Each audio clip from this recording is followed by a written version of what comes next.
Bab 6. Menyusun cerita inspiratif. A. Mengidentifikasi informasi cerita inspiratif. Cerita inspiratif merupakan bentuk narasi yang lebih bertujuan memberi inspirasi kebaikan kepada banyak orang. Contoh, dengan membaca cerita, seseorang terinspirasi untuk berbuat lebih baik, lebih peduli, dan lebih berempati terhadap orang lain.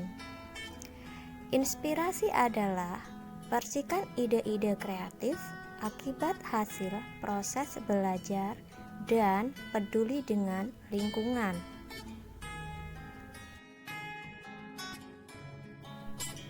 B. Menyimpulkan cerita inspiratif.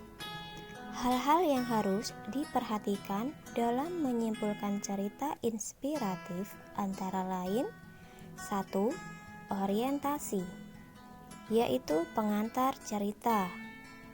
2. Perumitan peristiwa, kisah tokoh dan peristiwa menuju ke puncak cerita atau konflik.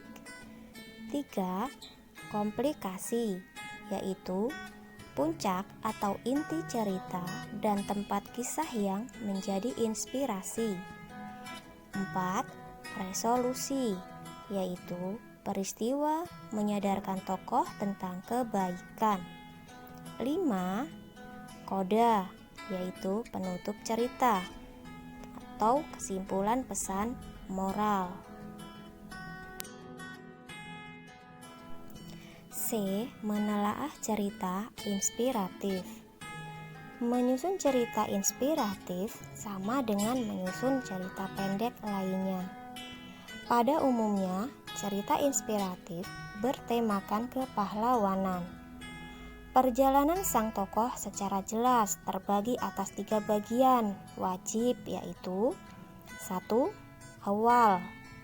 Awal menceritakan seseorang memiliki tantangan atau kesulitan yang ingin atau harus diatasi. 2. Tengah, keputusan dan tindakan yang harus diambil sang tokoh untuk mencapai tujuan. Kesulitan demi kesulitan sering dihadapi dalam meraih kesuksesan. 3. Akhir